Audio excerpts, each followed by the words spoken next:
What's up, everybody? My name is Kyra, and thank you for tuning in to the ARkaiVE. So today we are diving into one of my favorites. And if it's your first time here, every episode we go through my collection of vinyls and we talk about the different albums and where they come from, who produced them, where they were recorded, and we just deep dive into them. But today we are going to get into one of my favorite musicians, one of my favorite singers. She actually performed one of my favorite songs, Killing Me Softly, before another one of my favorite artists, Lauryn Hill. Today we will be discussing Roberta Flack's second album, Chapter 2. Chapter 2 was released in the year 1970 by Atlantic Records. And this was before her massive hit, Killing Me Softly, a time where she was able to just put out what she wanted, because we know once you get that hit, everybody wants that hit again. But this album was so special, and I want to talk about it today. But first, let's talk a little bit about who Roberta Flack is and how she became Roberta Flack. Before she was a Grammy-winning icon, Roberta Flack was a classical prodigy. Born in North Carolina and raised in Arlington, Virginia, Roberta Flack entered Howard University just at the age of 15 on a scholarship. She studied classical piano and voice, and she initially planned to pursue opera. Roberta Flack was deeply trained, not an industry plant, not industry manufactured. She was studying, with some of the best, and probably had to put in thousands of hours just to become as efficient as she did. After college, she taught music in DC public schools while performing every weekend at different music clubs and venues, just like most of us do, but most notably at Mr. Henry's on Capitol Hill. And that club residency really changed a lot. Researching her time in DC, it says that in 1968, a jazz musician by the name of Lee McCann discovered her at Mr. Henry's. It says that he was stunned. I'm going to actually read this. It says, her voice touched, tapped, trapped, and kicked every emotion I've ever known. What a way to describe a vocalist. And I truly believe this because I feel the same way. Roberta Flack's voice captures me. Like it just feels so warm. It brings you on a journey. You actually want to pause and listen. I agree with him. I agree. And this is literally why she's one of my favorites. I also love how her voice is often accompanied by piano because she is so proficient on that instrument, and it just suits and supports her so well. So because Lee was so enamored with her, he arranged and eventually auditioned with her at Atlantic Records. And not too short after that, she was signed. And this was a time where there was no viral moment. There were no, 100 million followers, all of this stuff. No, it was pure talent, and they went with it. So fast forward to Chapter 2, which was released in 1970, which is 1 year after she released First Take in 1969, which was her debut album. By now, she was highly respected by jazz musicians and jazz audiences. Chapter 2 is still a moment where Roberta Flack is developing her sound, and it's really cool to hear because she didn't get her first hit not really until 1972 when Clint Eastwood used her record The First Time I Ever Saw Your Face in his film called Play Misty for Me. So when Chapter 2 came out, it was really still about developing her sound and what was going to work and break through into that mainstream. And I believe that's why this album feels so pure, so pure, because it's honestly just her experimenting, exploring, and using this time to collaborate and find who she was.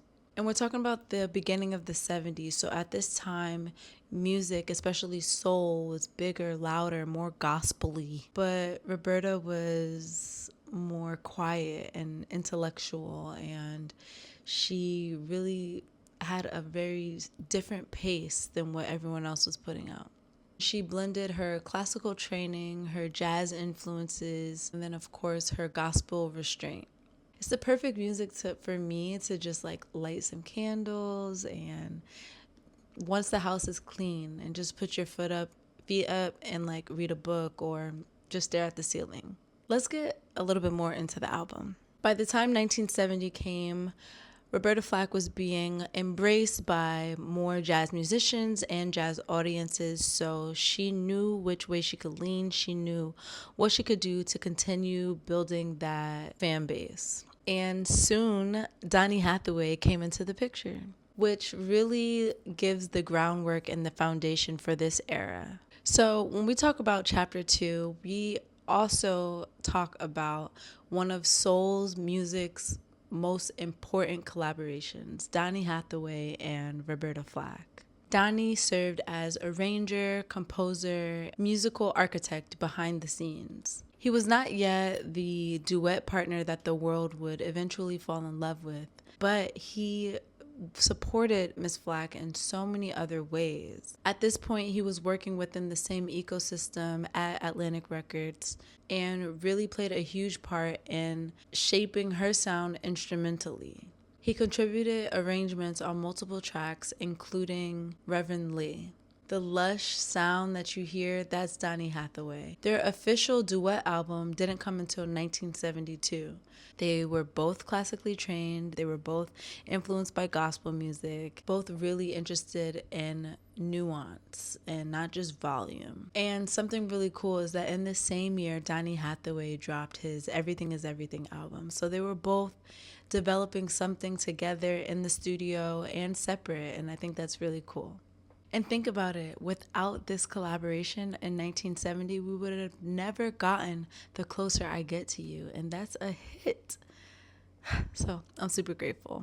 I also wanted to talk a little bit about Roberta's tone on this album. Her vocals have this darkness to it, but it's so clearly placed in her vocal range. She has this steady vibrato. Like, her vibrato isn't too much, you know? It's like very simple, very solid, it moves like water. Her voice is just so warm, and her chest mix is like perfect and so easy to the ear.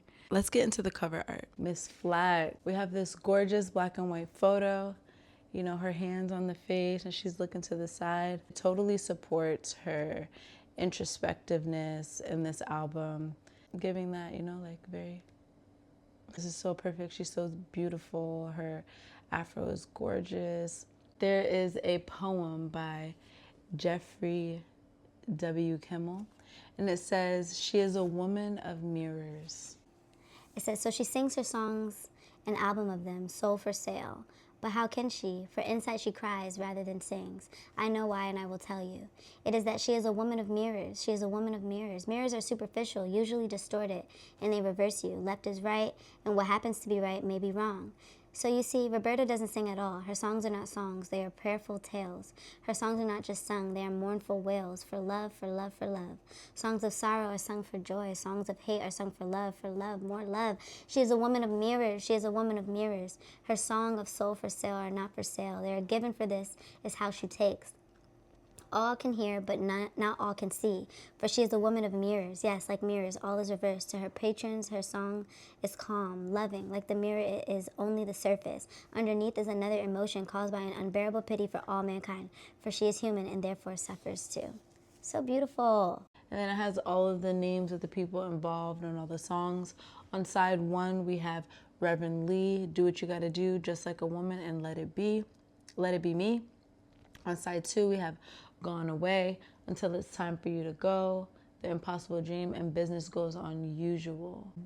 If you haven't watched any of the episodes with Jonathan, I think you guys should check them out. Very, very smart. He knows a lot. Okay, and he was showing me how back in the day, the slips that come inside of a lot of these records, it has the other records that the record label was selling. So Aretha Franklin, we have Betty Wright, King Curtis, The Drifters, Joe Turner, Wilson Pickett, Aretha Franklin again, Roberta Flack again. This is literally how they would sell other records. But yeah, cool stuff. If you enjoyed this episode, thank you guys for watching. please check out the other episodes, subscribe and like and comment what I should do the next time. Thank you guys for your support. Peace.